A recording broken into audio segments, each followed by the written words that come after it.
Oil seed. Oil seed का देखो, oil means तेल और सीड मीन्स बीज, वे बीज जिनसे तेल मिलता हो। हिंदी भाषा में बोलेंगे तिलहन फसलें, यानी जिससे तेल प्राप्त होता हो। तो ऐसी कुछ एक प्रमुख तिलहन फसलें हैं। सबसे ज़्यादा है सरसों यानी मस्टर्ड, इसके अलावा तोरिया, इसके साथ साथ सनफ्लावर, ग्राउंड नट मूंगफली। तो ये मुख्य रूप से रहेंगी। तो इनमें से देखते हैं आपके सिलेबस में कौन सी हैं। तो ऑयल सीड, देखो इनको एडिबल ऑयल कहा जाता है क्योंकि ये खाने के योग्य होते हैं। इन तेल को खाने में यूज किया जाता है। ज़्यादातर जो ऑयल सीड है, ऑयल सीड से संबंधित जो फसलें होती हैं वो ड्राई लैंड में होती हैं, यानी ये एक प्रकार की ज़्यादातर बरानी फसलें होती हैं। इनको बहुत ज़्यादा इरिगेशन की ज़रूरत नहीं होती। तो आप देखिए इंडिया में जहाँ जहाँ पर कम बारिश होती है, जैसे दक्षिण पश्चिम हरियाणा, दक्षिण पश्चिम पंजाब, राजस्थान, गुजरात के कुछ हिस्से, महाराष्ट्र के कुछ हिस्से, मध्य प्रदेश, तेलंगाना, आंध्र प्रदेश के कुछ हिस्से, इनमें मुख्य रूप से जो ऑयल सीड है ये बोए जाते हैं। ठीक है। नेक्स्ट, यदि बात करें भारत के अंदर जो टोटल क्रॉप एरिया है उसका लगभग 14% हिस्सा, 14% हिस्से के ऊपर हम ऑयल सीड की खेती लेते हैं। प्रमुख ऑयल सीड में ग्राउंड नट मूंगफली, ये खरीफ क्रॉप है होती है, अभी बोई जाती है ग्रीष्म ऋतु में और इसका यूज किया जाता है विंटर सीजन में। ठीक है। दूसरा है रेप सीड यानी तोरिया। नेक्स्ट है मस्टर्ड सरसों, और सोयाबीन और सनफ्लावर सूरजमुखी। ठीक है। सोयाबीन सबसे ज़्यादा मध्य प्रदेश में होती है। ये प्रमुख रूप ऑयल सीड है, ऑयल देने वाली क्रॉप्स हैं। तो इनमें से सबसे फर्स्ट वन है ग्राउंड नट मूंगफली। अब ग्राउंड नट के बारे में आप क्या बताओगे? सबसे पहला सेंटेंस लिखिए कि ग्राउंड नट एक ऑयल सीड है। दूसरा बताइए ये खरीफ ऋतु की फसल है, ड्राई लैंड में बोई जाती है। इसको आप तीसरा सेंटेंस बना सकते हैं। ठीक है। इसके अलावा इसका यूज किया जाता है रबी सीजन में, बोओगे ग्रीष्म काल में, यूज करोगे विंटर काल में। क्यों? क्योंकि इसको गर्म अनाज माना जाता है। दो अनाज ऐसे होते हैं, एक आपका ऑयल सीड में ग्राउंड नट यानी मूंगफली, और एक होता है बाजरा जो कोर्स ग्रेन था, मोटा अनाज, जो दोनों खरीफ ऋतु में यानी ग्रीष्म ऋतु में पैदा होते हैं लेकिन यूज किए जाते हैं विंटर सीजन में, गर्म होते हैं। मूंगफली में क्या होता है, इसमें तेल बहुत ज़्यादा होता है, तो इसलिए ये विंटर सीजन में यूज की जाती। देन थोड़ा बहुत यदि आप एरिया बता सकते हो तो बता सकते हो कि ये लगभग 3.6% एरिया पर है। इसको आप अपने हिसाब से मैनेज कर सकते हैं, चाहो तो सेंटेंस लिखिए, अदरवाइज नॉट रिक्वायर्ड। देन आप बताइए कि भारत में ग्राउंड नट होता कहाँ है? गुजरात, राजस्थान, तमिलनाडु, तेलंगाना, आंध्र प्रदेश, कर्नाटका, महाराष्ट्र, इन सब के उन एरिया में होता है जो बरानी एरिया होते हैं। ठीक है, जहाँ पर रेन वो होती है, बारिश होती है। तमिलनाडु जो है इसमें यील्ड के मामले में टॉप स्टेट है। मूंगफली की उपज सबसे ज़्यादा तमिलनाडु में होती है क्योंकि वहाँ पर थोड़ा बहुत इसमें इरिगेशन की मदद ले ली जाती है, तो उससे इसको थोड़ा सा प्लस मिलता है। अब आप ये सोच सकते हैं कि सर फिर बाकी के एरिया में भी हम इरिगेशन की सुविधा ले सकते हैं, तो नहीं, वहाँ पर मोस्टली ये नेचुरली जो हमारा बरानी एरिया, ड्राई लैंड है, उनमें खेती की जाती है। तो नेचुरली जो बारिश होती है उससे ही हम मूंगफली की पैदावार लेते हैं। नेक्स्ट आता है आपका रेप सीड एंड मस्टर्ड। तो तोरिया और सरसों दोनों लगभग एक ही जैसे होते हैं। तोरिया की जो पौधे की ऊंचाई है उसका साइज थोड़ा कम रहेगा, यानी ये आपकी, ये मान लो कि आपकी टेबल की ऊंचाई जितना सा हो सकता है। सरसों जो है वो थोड़ी ऊंची तक आ जाती है। सरसों के दाने थोड़े मोटे होते हैं, तोरिया के दाने थोड़े हल्के होते हैं। दोनों ब्लैक कलर में होते हैं या हल्के रेडिश होते हैं, दोनों से तेल मिलता है। ठीक है। दोनों में ये भी अंतर होता है कि तोरिया थोड़ा जल्दी पक जाता है, यानी थोड़े टाइम में तैयार हो जाता है, सरसों थोड़ी सी उससे 10-20 दिन ज़्यादा लेती है। तो दोनों की दोनों, ये जो सरसों और ये है रेप सीड यानी तोरिया, ये बोए कब जाएंगे? ये बोए जाएंगे विंटर सीजन में।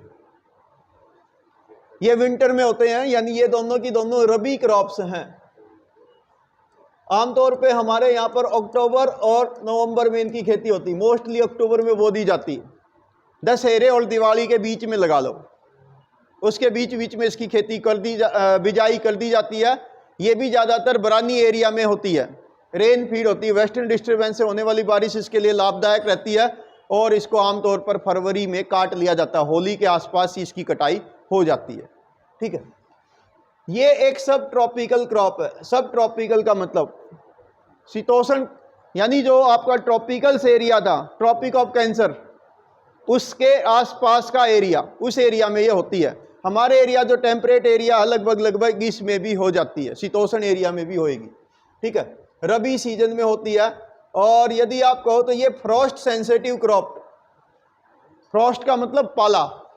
जब ठंडी लंबी सर्दकालीन रातें होती हैं तो जो ओस गिरती है और तापमान यदि 0 डिग्री के आसपास तक पहुंच जाता है तो ओस जो है वो पौधों पर ही जम जाती है, जिसको आप फ्रॉस्ट बोलते हैं, पाला बोलते हैं। सुबह देखोगे तो वाइटिश वाइटिश नजर आएगा सब कुछ।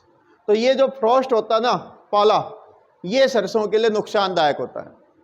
दूसरा जो फॉग होती है, ज़्यादा गहरी फॉग, तो वो लंबे समय तक अगर रह जाती है और जब इसका फ्लावरिंग का सीजन होता है और उस समय तक लंबे समय कई कई दिनों तक सूर्य अगर ना दिखाई दे, सूर्य का प्रकाश ना मिले, तो इसमें हरियाणवी में तो अड़ बोलते हैं, कीट लग जाते हैं। चिपचिपा एक रेशा सा वो छोड़ते हैं, जिसके कारण से ये बीज जो है वो फली में कन्वर्ट नहीं हो पाते, जिससे कारण पैदावार घट जाती है।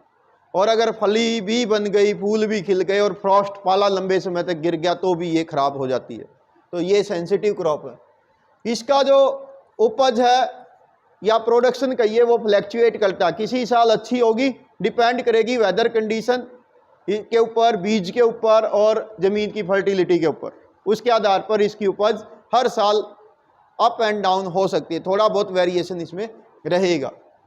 नेक्स्ट कहता है कि पंजाब में, हरियाणा में जिन एरिया में पहले ये खेती होती थी, अब वहाँ पर जो है इरिगेशन का एरिया हो गया, इम्प्रूव हो गया, तो उसके कारण से अब यहाँ पर सरसों की खेती थोड़ी कम भी हो गई, क्योंकि अब ग्रीन रेवोल्यूशन के बाद हम यहाँ पर गेहूं की खेती लेने लग गए।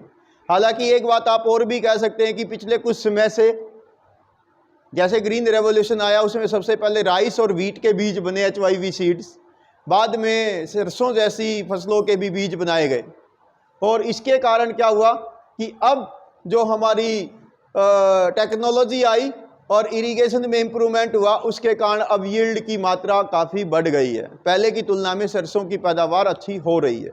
आप ये कह सकते हैं कि बीजों में इम्प्रूवमेंट हुआ, उसकी बिजाई में इम्प्रूवमेंट हुआ, तो जो टेक्नोलॉजी है उसने मदद इसमें की है। यदि आप बात करें तो इस फसल का 2/3 हिस्सा जो है वो कल्टीवेटेड किया जाता है अंडर इरिगेशन एरिया। तो इसमें थोड़ी बहुत ज़्यादा पानी की ज़रूरत नहीं होती। वैसे सरसों को ज़्यादा से ज़्यादा इसमें 1 या मैक्सिमम 2 सिंचाई की ज़रूरत होती, मैक्सिमम। अदरवाइज तो 1 की भी ज़रूरत नहीं पड़ती, यदि समय पर वेस्टर्न डिस्टर्बेंस से बारिश हो जाए। याद होगा वेस्टर्न डिस्टर्बेंस, मेडिटेरेनियन सी से सर्द काल में एंटी साइक्लोन आते हैं इंडिया में, जो हिली एरिया में स्नोफॉल करते हैं और मैदानी एरिया में वो रुक रुक कर बारिश करते हैं, जो हमारे यहाँ पर रबी क्रॉप्स, जिसमें गेहूं, सरसों, तोरिया, चना, इन सब के लिए वो लाभकारी होते हैं। तो ये आप बताएंगे। यदि बात करोगे प्रोडक्शन की, तो भारत में जो सरसों और तोरिया है ये सबसे ज़्यादा बोई जाती है राजस्थान में, हरियाणा में, पंजाब में। हरियाणा और पंजाब का दक्षिण पश्चिमी district, north Haryana, north Punjab मत लिखना, उनमें नहीं होती। हालांकि कोरोना काल के बाद उन एरिया में भी लोगों ने सरसों की बिजाई शुरू की है, क्योंकि कोरोना जब आया, कोविड-19, तो उसके बाद लोगों को जो सरसों का तेल है उसका स्वास्थ्य के ऊपर कितने पॉजिटिव इम्पैक्ट पड़ते हैं, उसका इम्पोर्टेंस बढ़ गया। इस कारण से सरसों के तेल की डिमांड अब पहले की तुलना में बढ़ रही है। तो इसलिए उन एरिया में भी अभी एक आध बार हो जाती है। हालांकि यदि यील्ड की मात्रा की बात करें तो हरियाणा, राजस्थान में इसकी मात्रा अच्छी खासी रहती है। ठीक है, तो ये आप बताएंगे। नेक्स्ट आता है सोयाबीन। सोयाबीन सबसे ज़्यादा होती है मध्य प्रदेश में। सबसे पहले तो हम इसी से बात कर लेते हैं। मध्य प्रदेश में सोयाबीन सबसे ज़्यादा होती है। मध्य प्रदेश को सोया प्रदेश भी कहा जाता है, सोयाबीन के कारण। दूसरी सबसे ज़्यादा सोयाबीन होती है महाराष्ट्र में, और इसको आप सीधा का सीधा सब्जी के रूप में भी यूज कर लेते हैं, या इससे तेल निकालकर सोयाबीन ऑयल के रूप में भी यूज कर लेते हैं। आजकल आप सीधा इसका तेल नहीं देखते, आप रिफाइंड के रूप में देखते हैं, तो वो सारा इन्हीं से बनाया गया होता है। ठीक, तो ये दोनों राज्य मिलकर मध्य प्रदेश और महाराष्ट्र भारत का 90% सोयाबीन पैदा करते हैं, दोनों मिलकर 90%। ठीक है, इसके साथ साथ नेक्स्ट एक क्रॉप होती है सनफ्लावर, सूरजमुखी। हमारे यहाँ पर यदि मैं बात कहूँ तो कुरुक्षेत्र डिस्ट्रिक्ट में मैंने बहुत सारी सनफ्लावर की खेती करते हुए वहाँ के किसानों को देखा है। ये लोग क्या करते हैं, वहाँ पर 3-3 फसलें लेते हैं। अभी राइस की फसल लेंगे, राइस की फसल काटने के बाद वो आलू की फसल लेंगे, और आलू की फसल काटने के बाद वो सनफ्लावर की खेती करते हैं।